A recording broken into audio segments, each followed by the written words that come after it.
Hey there, lovely teachers. So today's show is with Nichole Douglas. Nicole works on our Vivid Practice app team, and I've known her for quite a while now and worked together in various different ways. She teaches piano near Chicago, Illinois. She previously worked in business and marketing research and now enjoys getting to combine her love for both by consulting for music ed tech companies like ours. Nicole is passionate about teaching beginners, studying injury preventative technique, and learning about the process of learning. So, Nicole, welcome to the show. I've obviously known you for quite a while now, and we've worked together in different ways, and you now work with us on the Vivid Practice side of things. Part of the reason you joined that side is because you used to work for Tanara before everything that most people know about. Yeah, I was curious because I realized in preparing for this that I don't know how you got into Tanara. So did you start working for them, or did you start using the app, or how did that all begin? Good question. So it kind of stems all the way back to working a little bit with Joy Tunes. I was going to come on board as one of their teacher ambassadors.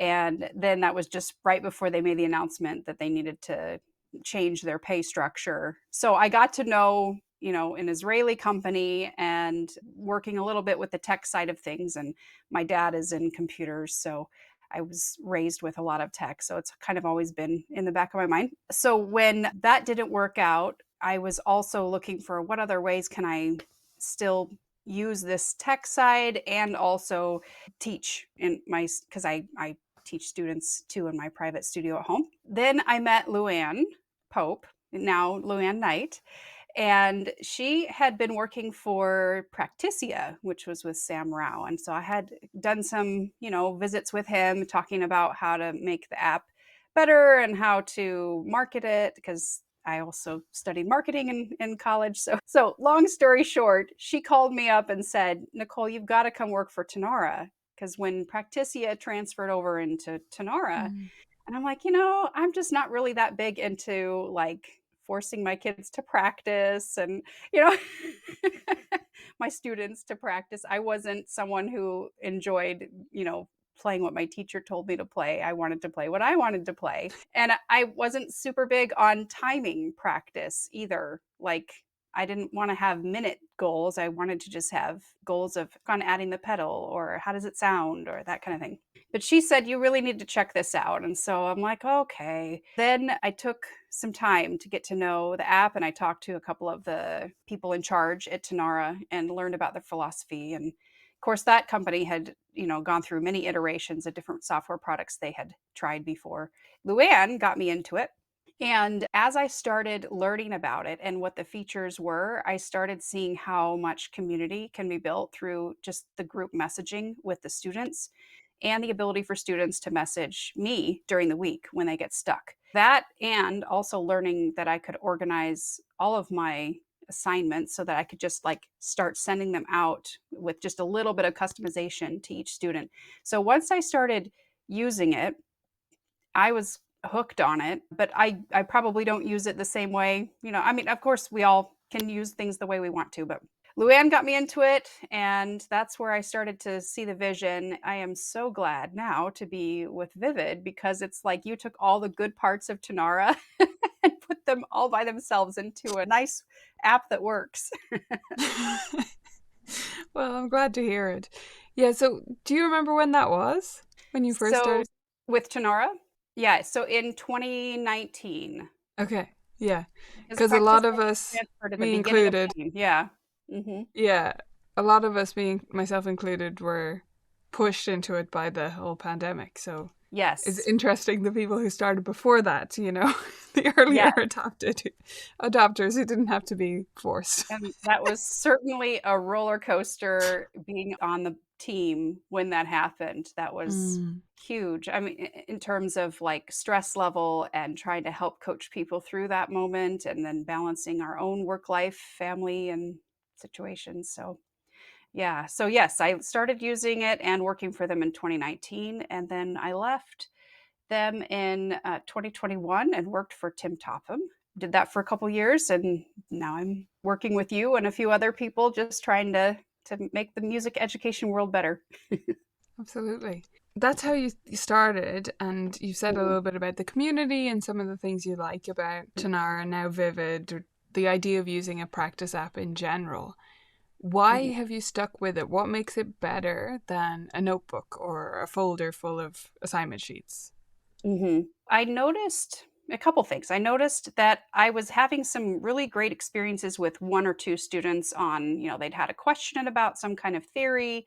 And so I'd created this short video to help them learn how to study inversions or how to practice inversions at home or how to learn this rote piece or whatever. I noticed that I wanted to take some of what I had learned from that student and share it with other students, but I didn't have before Tanara, I didn't really have a way to I could have created a way, but I didn't have a system in place. So it'd be like going to my Google Drive or going to my phone photos app and remembering, okay, where was that photo and send it. It's too time consuming to try to manage. I used to have folders on my phone, like in my photos app, I would have a folder for each student and I would just drop things in there, but it just took too much time to manage. So that's one thing that got me excited about Tanara and others is that I could start pooling the resources that I had started creating for my students and then keep using them again. Also to save time, but more so that I could teach better.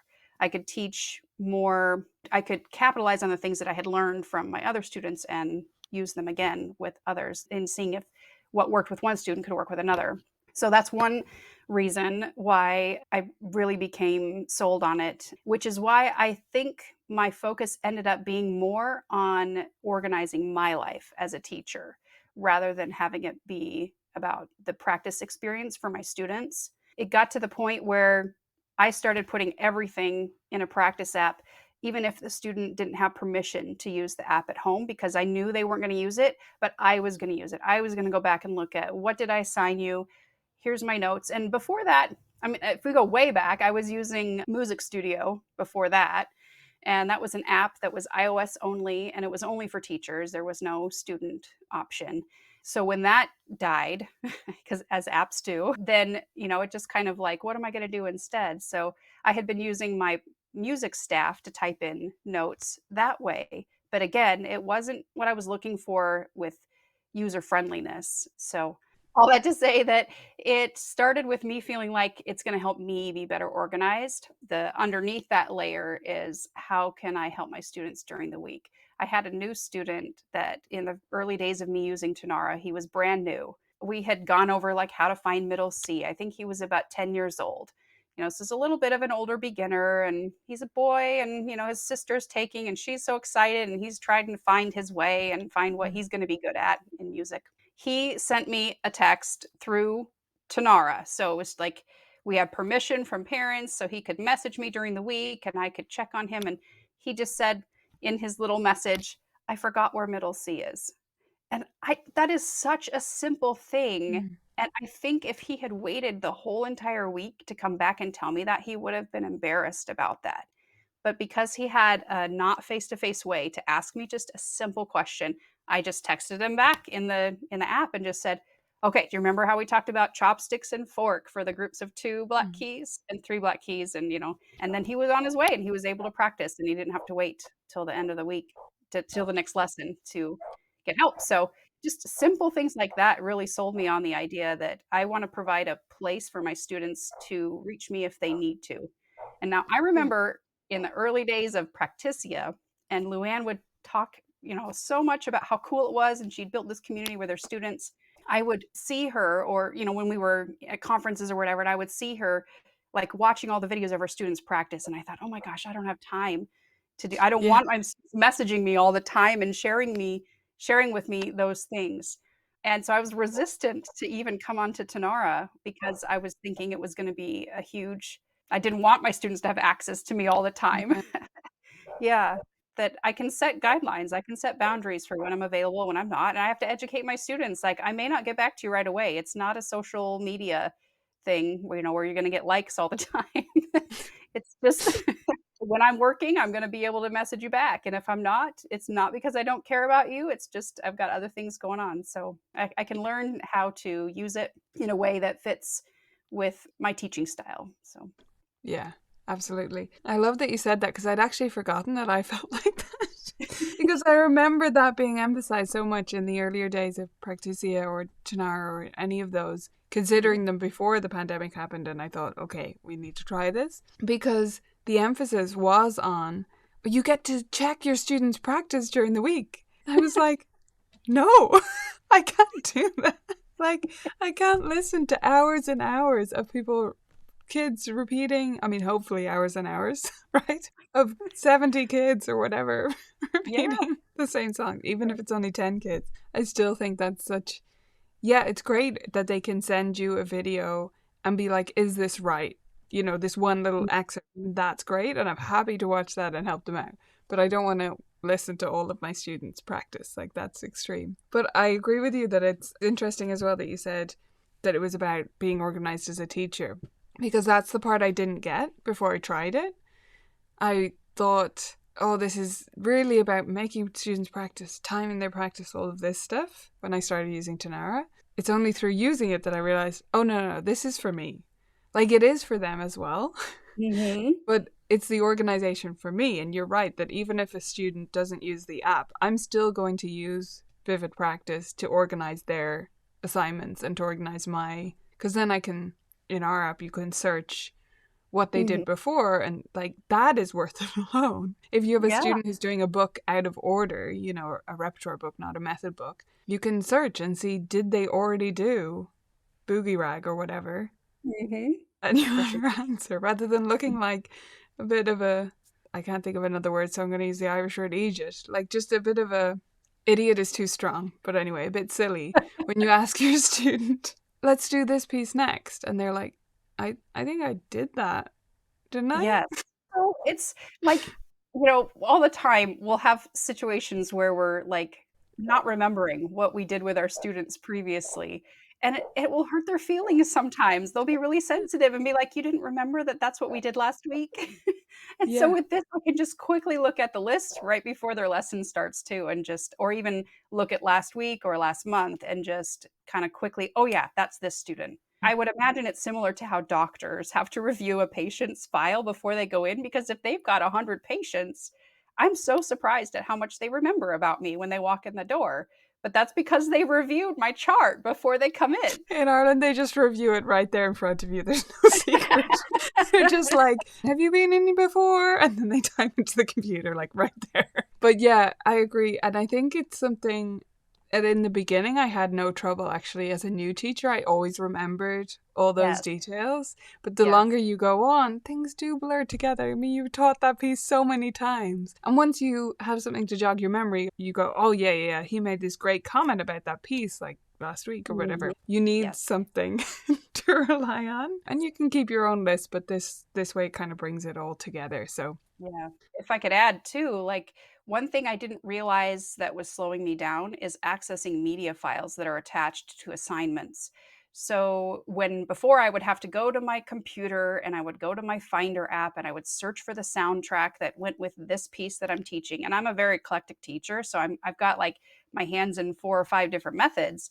So if I want to access the soundtracks for all those, I would just go to my desktop on this folder and like take some time searching through. And that's one of the huge benefits I found to using Tanara and now Vivid, is that I can access all of the audio files that I need during the lesson. It saves me time while I'm teaching. Yeah. yeah. Yeah, that's a good point as well. I often, when I review videos of teachers teaching lessons to help them improve their teaching, stuff like that, often one of the things that's happening, if they're having trouble with like students having certain behaviors or being distracting or talking over them or doing things they're not being told to do or whatever, or even just students saying they're bored, it's because of stuff like that. It's because there's like way longer than you think. One whole minute you were searching for a file. And that's Yeah. so long to a kid. And if you don't keep them moving on, especially the younger students, if you're not directing their attention, they're going to find something to do for themselves. So, yeah, being Yeah. able to just have it right there is really important. Yeah. And now that it looks nice on an app like previously Tanara and now Vivid, I can actually have them sit next to me and watch me find the file, and they find it interesting because it's bright colors and like, oh, look, there's my assignments. They're right there. That's my name. That's my picture right there. So even if it does still take me, 10 to 15 seconds to call up the audio file that we need to use, I'm side by side with my computer with them, and they're being a part of the process, which then helps them at home, like, oh, I know where to find that file. It was in that assignment that's just on my list of things to do. Yeah, having it right there when you've already assigned something to a student, just being able to pull it up. I find especially for warm-ups, like I'll do students who've been with us for a while, they'll be just doing the full set of scales or whatever as their warm-up. They come in, we have a brief chat about their week, and then it's okay, go, because it's one click. And then I can also be setting up stuff for their lesson during that time. So I love that. Yes. But that's all rose-colored glasses, and I very much believe in being straightforward and honest about things, even things that, is a product of ours, Vivid Practice, or any other practice app. There's always going to be downsides. So what do you see as some of the pitfalls or the issues that teachers can come up against when they're using a practice app in general? Right off the bat, the first thing is the time investment it takes to set it up. I tend to be somebody who likes to figure out how something works before I get invested in it. And unfortunately, life just doesn't work that way. Sometimes we have to actually use it or go through it in order to learn what works and what doesn't. And so I can get distracted a lot by setting up a system that I think is going to work and then having to go back and change it because now I've figured out, oh, this is actually a more efficient way to do it. So part of that is me having patience with myself and just recognizing that is part of the process. Like there's going to be a learning curve. And I remember talking to even Leela Viss. Luann and I would talk with Leela Viss, and she'd be like, oh, I don't have 6 months to learn how to use this app.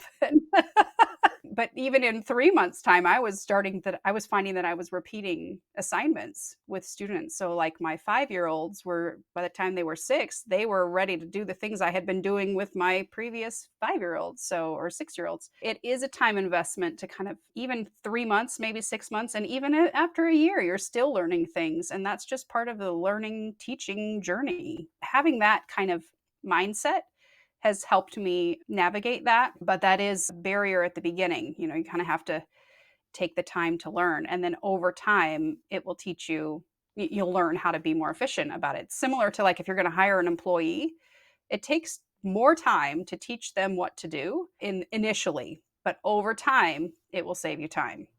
And that's kind of how I feel about practice apps. Just like an employee, you have to invest the time to teach the app or teach yourself how to use it so that then it will save you time later. So that was one thing that I remember struggling with and that I talked to a lot of teachers about, is this time investment for the teacher to learn how to use it. Another thing that easily happens is we see some feature on an app and we think, oh, I have to use it because it's there. So for instance, in Tonara, there was the calendar option where you had to schedule lessons. This is not my ideal way to run things, but at that time, I had my Google Calendar and I needed to put it in Google so that my family knew when the living room was not available. So I needed to use the Google Calendar that was shared with my family members. I also was using my music staff because that's how I was invoicing. So then my calendar on my music staff had to match Google. And there are various reasons why I didn't want to I did sync them, but I didn't make my music staff viewable to my family. There were some things on my music staff I didn't need my family to know about. So anyway, so I had 2 calendars there already. And so then adding on the Tonara calendar, I want it to look nice. I want it to be correct. I want to do a good job. And so it was taking so much time feeling like I needed to make all 3 calendars match. That was a learning process for me, is step away from that calendar in Tonara, because it doesn't matter if you're not using it in that way, or like I can choose to use it in a different way. So with Vivid, that's been a breath of fresh air, is I don't have to worry about what the lesson time is. I don't have to think about another calendar to make it match my schedule. Yeah. I mean, this isn't a gripe about Tonara session, but I did hate the calendar because you kind of had to use it. Yes. And you had to make it somewhat correct because the lesson would reset at that point. But yeah, you're right. Some features, and this is true of any website or anything you use, some features are just not for you. So start with the problem, is what I always say, with like you run the iPad Piano Teachers group as well on Facebook, right? You help run that. Yeah. It's the same thing when teachers ask me about iPad apps. I'm saying, no, don't start with the app. Apps are all Mhm. fun and shiny object syndrome and all of that. Start with the problem. What's the issue? Your student needs to learn the Yeah. circle of fifths, or they need to be able to view videos of you playing their piece at home, or whatever the thing is. Start Mhm. there and solve your problem with the tool. They're supposed to be tools. Yeah. Yes. And I find often that that's one of the big issues is that people don't dig deep enough to figure out why they need it. They'll Mm. say, when I'm doing support on iPad, piano teachers group, or, various companies that I've done music ed support for, they'll say, oh, I need an app that helps my kids review note names. Well, let's dig a little bit deeper. Do you have students who are struggling with finding the note on the keyboard? Are you actually needing them to do keyboard geography matching to the staff?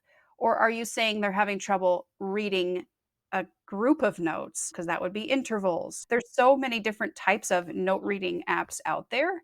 And I can't answer your question until we get to why you need that app. So it's similar to what we have to do for ourselves is we have to step back and think, okay, what is this thing that my student is struggling with?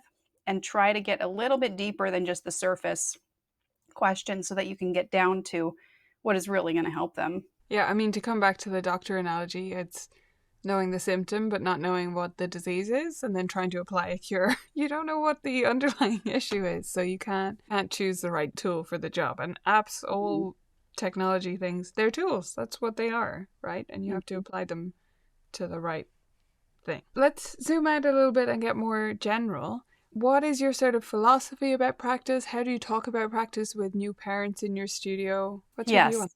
I tend to, in the meet and greet that I do, I hand them my policy or the policy sheet, or I've given it to them ahead of time and had them read through it. And in that, it does say students do best when they can practice, X amount of minutes at this level per week. And that under this age, parents need to be monitoring what's it? happening out. So, I'm kind of like coming off a little bit strict, on paper, but then when I'm meeting with them on one, we can kind of figure out what fits for them. So I am a huge advocate for agency, letting students choose and make decisions for themselves. And part of that stems from learning. I like to learn about how the brain works and how do we get information from short-term brain to long-term brain. If we can get them to make the choice to do something, it actually releases more chemicals in their brain that make it something easier to remember. Yes, it's a little bit of a time investment for me to figure out how a student thinks and how do I get them to want to choose something. Or it takes time for me to wait for them to choose. But down the road, if they've chosen to do it, they take ownership for it and it saves me time later. So it's a little bit of a selfish pursuit. If I can get them to make the choice, it actually makes my life easier down the road. So whether that's talking to the parent or the student about, what goals do you have?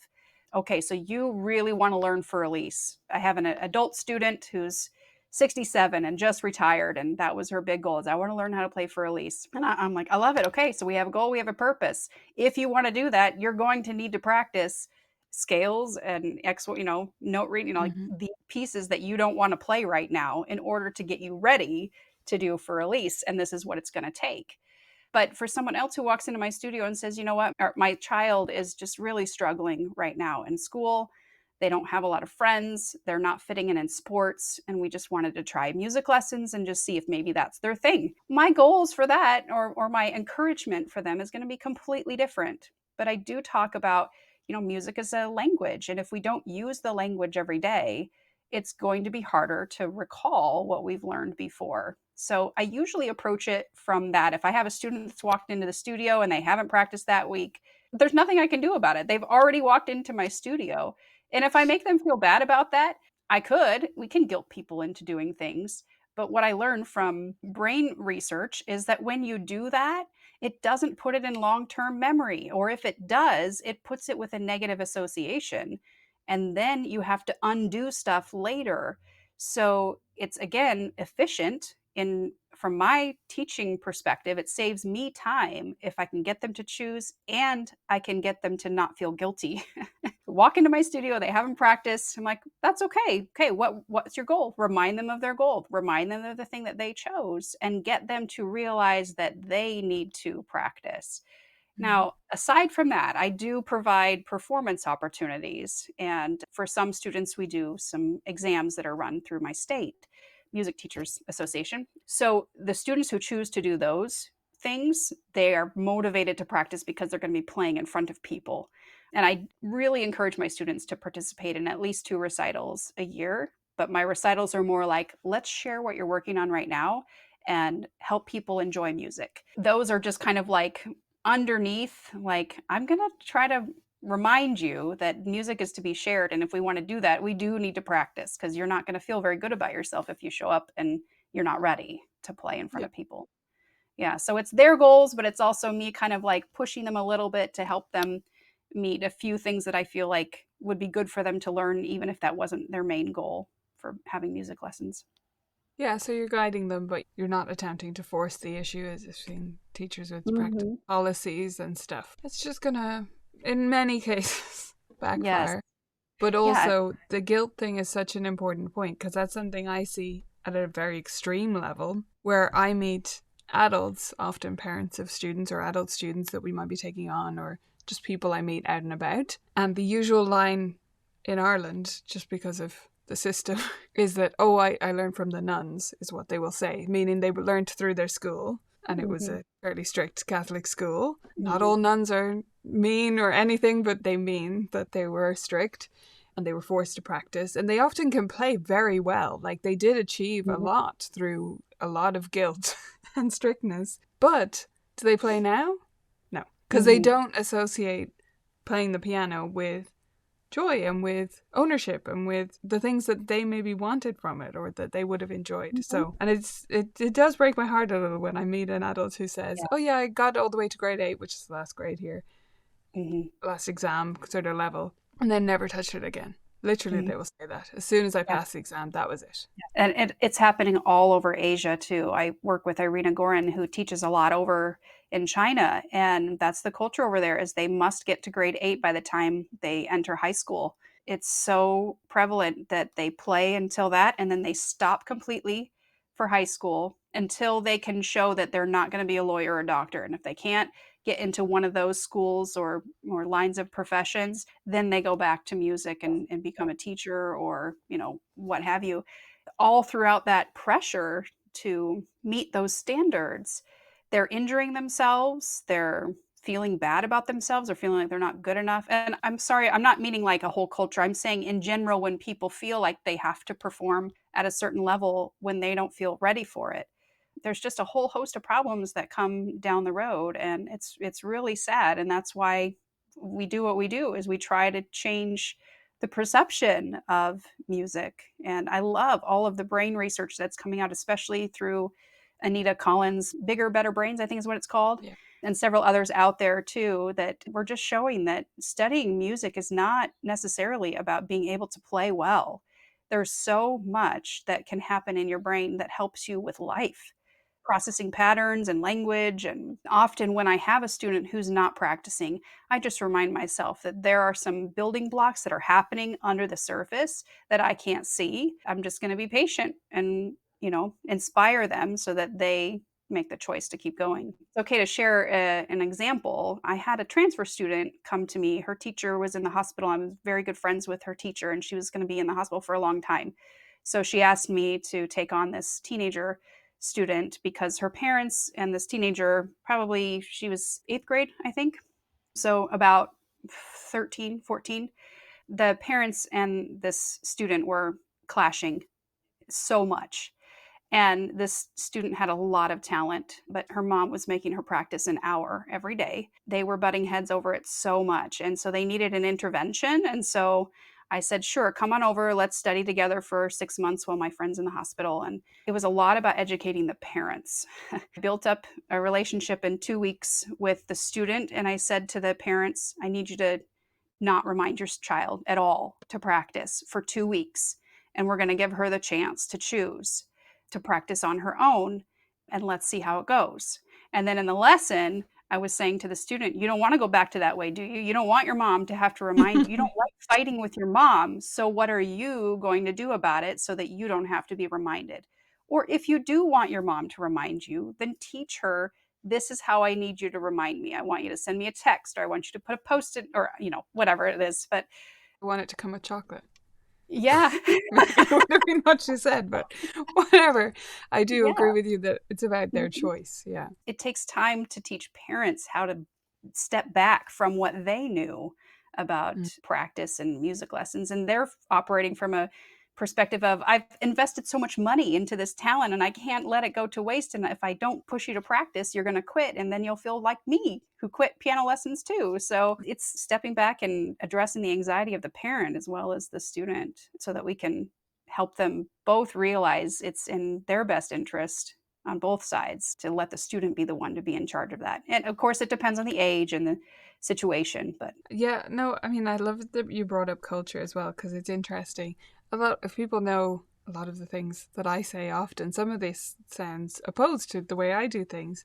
And I think mhm, if we come back to the idea of culture, I think it's really important to know the culture in your mhm, area and in your studio and the kind of parents and students that you attract. mhm, Because that case of being overly strict about practice, it's almost non-existent as an issue. So like I've occasionally seen it here, but it's very, very rare. It's usually the other direction, which is why I'm so much about educating mhm. parents about getting involved. So we do need to be aware of like what the norms are and what the different culture is around practice or piano or education in general can Mhm. be are and Yeah, do that. and finding out what the goals of the parent are too, because they're the ones paying for the lessons. And Yeah. yes, they have this idea in their head that I want my son or daughter to be able to play XYZ at church, or I want them to be able to play this song for their grandma on her birthday, or there's a wedding coming up and I want them to play a song. When that happens, we can talk with a student and say, I know you didn't choose this, but we want to help your parents' goals and your goals, and how can we get there? How can we work together? And we're still going to do other things too, but this is not your whole life. It's just going to be one season right now where we're doing this goal that your mom picked. But yeah, it's kind of like admitting to those students who have to do something that they didn't choose, like, this is kind of how it is right now, and how Mm. can we make the best of it? Usually they're so proud of themselves when they've played at that event and they've done it, but getting there is a little bit of a parent child fight sometimes, like, well, I don't want to do this because my mom picked. Well, okay, how can we imagine what it's like to be mom? How can we put ourselves in her shoes, and how can we try to say, okay, I'm going to do this because I care about my mom and she thinks this is important. And I mean, situations like that are one of the reasons why exams are, it's a discussion between the parent and the student often, but it Hmm. has to come from the student. And I have to feel like this student has opted into this process. Even if they've been persuaded a little bit by their parent, that's fine, but they have to be the Hmm. one saying, yes, I want to do it, so that they Yeah. can take ownership over it, because otherwise Hmm.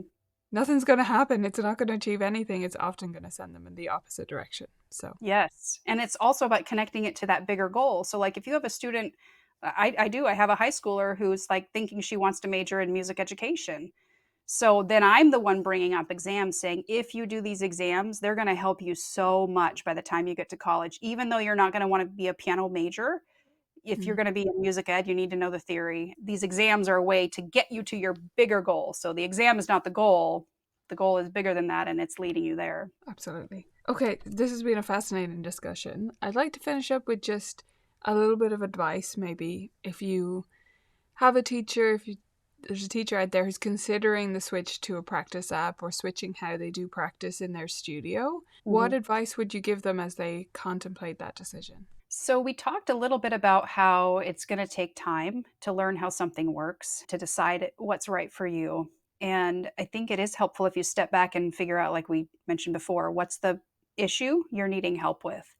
Is it that you're not organized with your digital files, your audio tracks, like we had mentioned? Or is it that I need a way for my students to be able to easily reach me? They're not old enough to have the ability to text me through a normal texting app, Mm-hmm.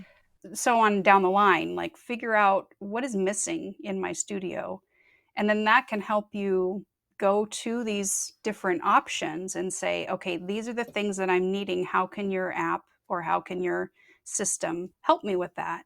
So taking the time to step back and think about what do I need would be huge. Do some research, meaning go find a demo, go find YouTube videos, go find or talk to some friends. If you belong to a music teachers association and you've got friends who are teachers in your area, ask if you can go observe them teach a lesson. How are they using this app in their studio if they are? We've got so many options now with Zoom lessons or online lessons.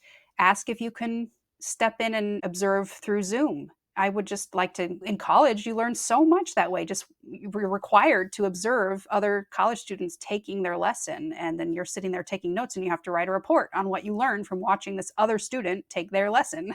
I think we can do that as teachers too. And that helps us make a plan before we actually start using it. Is that how life works? Do we always get to do that? No, it doesn't. Like things like pandemics and situations arise where like, you just have to dive in. That's okay. And for instance, with Vivid practice, when I had to switch over from Tonara, I mean, that was pretty abrupt for a lot of people to have to go into a brand new app and learn how it works. And so it really does. I just have to remind myself it for my personality, it takes me a year to really kind of learn how something works. And so instead of diving in and making sure I've got all my assignments in there ready to assign to my students, pitching it to all my families, and here's how to sign up, I just pick one or two students. I start putting things in there and I just start with one or two. Now I've been using it for a whole school year and I'm ready at this recital on Sunday to actually like do some slides and show parents, because I like to introduce apps to parents as a whole. So they're all in the room, they all see the same thing and they can see the power of it. If I talk to them individually, which I mean, throughout the semester, I've been telling them about it, but where I'm actually going to market it or pitch it is at the recital. Now I'm ready to show them, here's some things that already students have been enjoying, just giving myself some time to learn how it works with just a couple of students so that I can take what I've learned and create a good first impression for everybody else. Because if it's that first impression that matters, if they have a bad experience trying to sign up and use it at the beginning, I've lost them. You probably found the same thing when you have brand new students come into your studio and you've already got a system in place.